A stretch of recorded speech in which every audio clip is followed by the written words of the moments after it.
Yes, ready, start. मित्रों, जब तक देश के कमज़ोर तबकों के लिए हमारे दिल में दर्द नहीं होगा, कोई कार्यक्रम ठीक से न तो लागू हो सकेगा और न ही वह कामयाब हो सकेगा। इसलिए मैं फिर कहता हूं कि आप कार्यकर्ता गांव-गांव जाएं और कांग्रेस के सिद्धांतों और कार्यक्रमों को फैलाएं और इस बात की कतई परवाह न करें कि कौन हमारे बारे में क्या कहता है या क्या लिखता है। 8वीं पंचवर्षीय योजना में तमाम प्राथमिकताओं को परे रखकर कमज़ोर वर्ग के विकास के लिए लाए जाने वाले कार्यक्रमों को सबसे ऊपर रखा जाएगा। मताधिकार की उम्र घटाने और चुनाव सुधारों के बारे में कानून जल्दी ही बन जाएगा।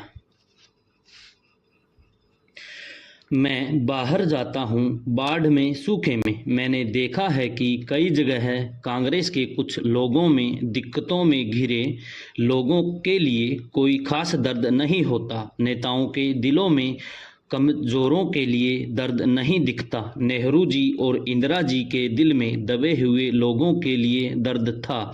हमारे दिल में यह बात होनी चाहिए कि गरीबों को, हरिजनों को, आदिवासियों को हम मदद करें, कमज़ोर लोगों के लिए पूरी ताकत लगा दें। मैं फिर आज बेकारी मिटाओ का नारा देता हूं और गरीबी दूर करने के लिए 6 सूत्री कार्यक्रम की घोषणा करते हुए कांग्रेस जन से कहता हूं कि इन्हें शीघ्रातिशीघ्र लागू करें। गरीबी की रेखा से नीचे प्रत्येक ग्रामीण परिवार के एक वयस्क सदस्य को अवश्य रोजगार देना चाहिए। प्राथमिक विद्यालयों के बच्चों के लिए पौष्टिक आहार का प्रबंध होना चाहिए।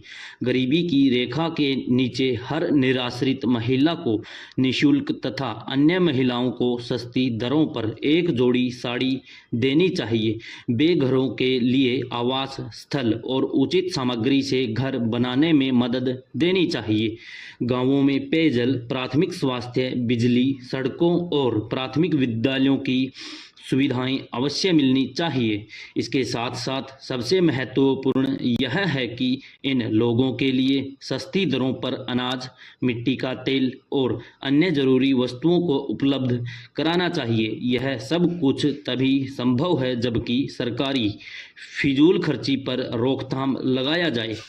इसके साथ साथ 5 सितारा संस्कृति और विज्ञापनों के जरिए उपभोक्तावाद और आडंबरपूर्ण खर्चों को बढ़ावा देने की प्रवृत्ति पर रोक लगाने की भी आवश्यकता है। कृषि क्षेत्र के विकास के लिए यह जरूरी है कि किसानों को उनकी फसलों का लाभकारी मूल्य मिले ताकि उन्हें उत्पादन बढ़ाने में प्रोत्साहन मिले। बाढ़ और सूखे से प्रभावित इलाकों में किसानों को ऋण का भुगतान और ऋण भुगतान में राहत दी जाए ताकि वे नए ऋण प्राप्त कर सकें। अभी एक छोटी सी चुनौती आई थी। मालदीव की एक बात कर रहा हूं जो हमारा दोस्त है। उनकी गंभीर हालत थी। उन्होंने मदद मांगी और हमने मदद दी। हमें खुशी है कि हम मदद कर पाए और उन्हें संकट से निकाल लाए। हमारी फौज ने बढ़िया काम किया। जब तैयारी कर रहे थे तब मालूम नहीं था कि कितनी बड़ी चुनौती होगी, कैसे होगी, लेकिन सब ठीक हो गया। हमारे फौजी भाइयों को इसके लिए खास मुबारकबाद देनी चाहिए। मैं आपको यह बात कल ही बताता, लेकिन पहले संसद को बतानी थी।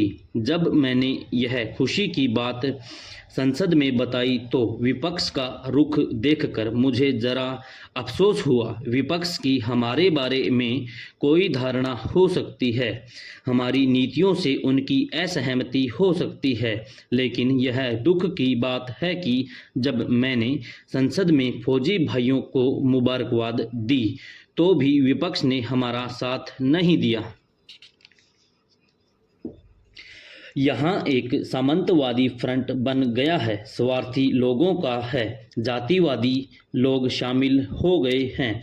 आपको कोई बताने की ज़रूरत नहीं है कि कौन लोग अंग्रेज़ों के ज़माने में उनका साथ दे रहे थे।